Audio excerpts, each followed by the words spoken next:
Okay, hey guys, Connor here with Chrome Designs, bringing you another tutorial. In this tutorial I'll be showing you how to make a YouTube logo avatar thing. It will look something like this. Now the main thing we'll be focusing on is this little purpley light streak here. The rest will just be an afterthought. Okay, so to get this started you can go ahead and make a new canvas. Now if you want it for YouTube, make it 500 by 500 pixels and click OK. Then if you change your foreground colour to black for now by just clicking on it and going to black, then hold Alt and delete on your keyboard and it will fill that in for you.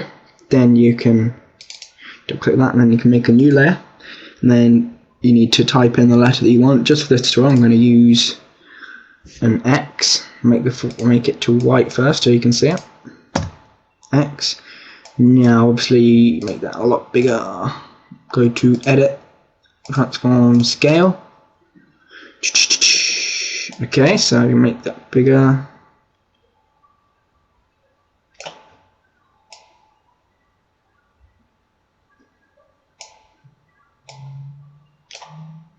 Okay, there you go, there's pretty much the X, and then you can right click on that layer and go to blending options.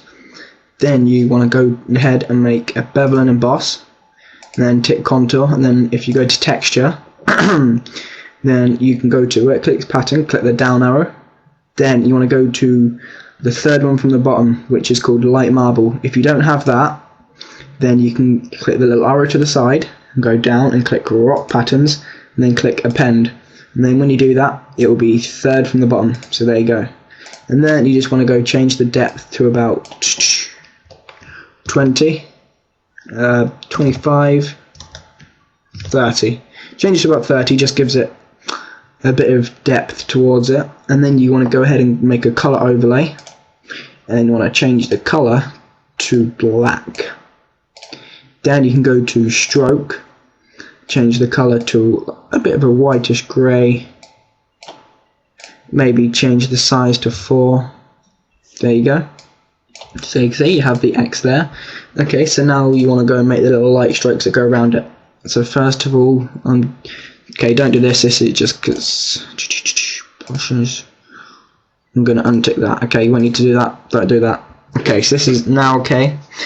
You want to go to the little pen tool, hold, and make sure it's selected on pen tool, and then go to the brush and click brush tool, and make sure it's on about size 7, roughly about 7, and make sure it's a feathered one, not one with a hard edge like that. Make sure it's feathered around the outsides.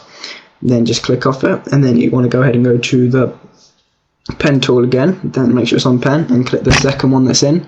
Then you want to make sure the freeform one's ticked and then the one on the right's ticked. So now what you want to do is you want to just go ahead and draw your lines. So I'm just going to go around this side here.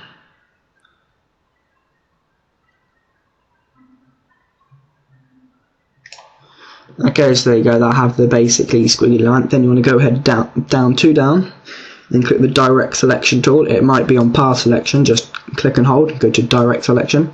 Now drag over all of it. Now you want to right click and go to stroke path. Then make sure it's on brush and simulate pressure, Then you can go ahead and click delete. Then as you'll see, you can see black lines, but if you change that, double click on the layer and go to color overlay and maybe just make it white for now. Okay, so then when you've got that line you can make a new layer by clicking the new layer icon.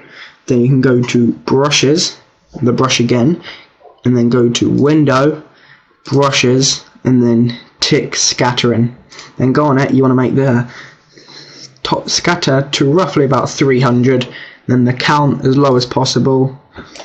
Then the count jitter, I've increased it all the way up, just makes it a bit more natural. Okay, so then you just want to follow the line basically and go over it. You might not be able to see it now, but it doesn't matter, you can change that after.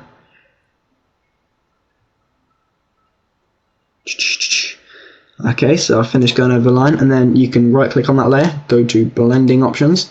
Then if you tick the outer glow option, and depending on what colour you want, for this I'm going to have like a pinkish purpley colour, maybe a bit brighter.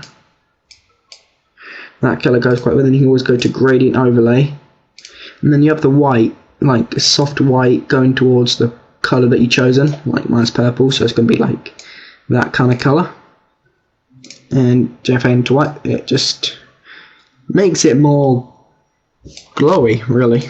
Okay, so then you can go ahead and remove the layer under it by going on it and clicking delete. So then from here you want to make sure that layer is selected. Then you want to go ahead and go on to the rubber tool, eraser tool, and then get the right size. For this I'm using that, and make sure it's hard on the outside, you're not feathered, and about size 19. So you can just go ahead and zoom in.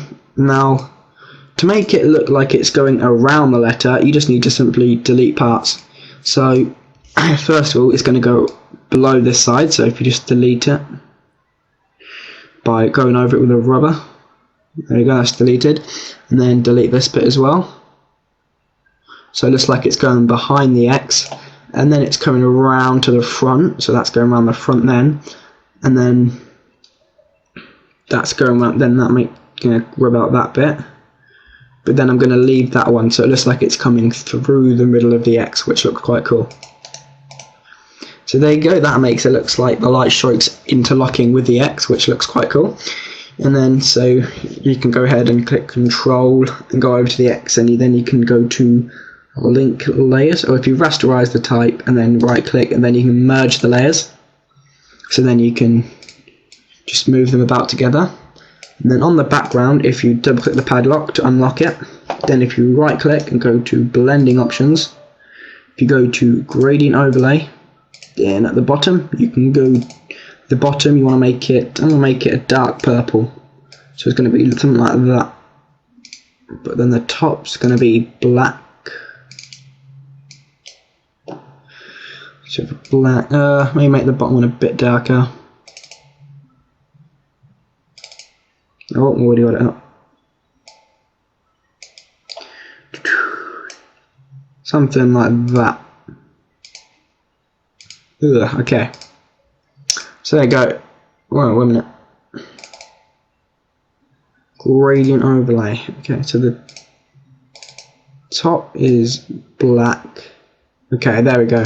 My bad. The one on the right will be black, and the one on the bottom will be like the dark purple, purely because I use purple for this. If you use green, you can make a dark green.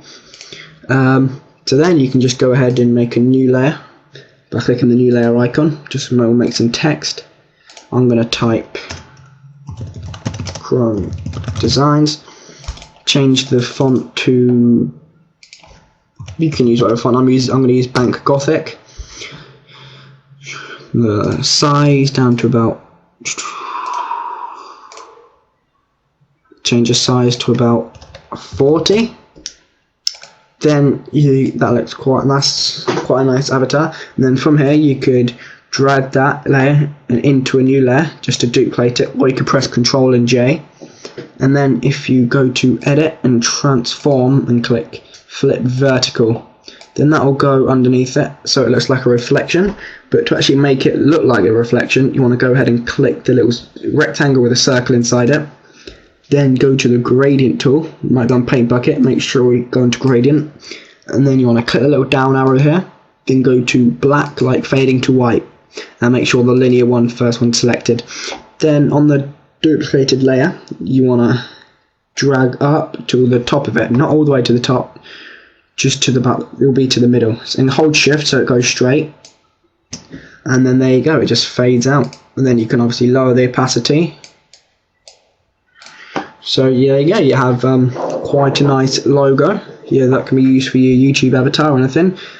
Okay guys, so remember to rate, comment and subscribe.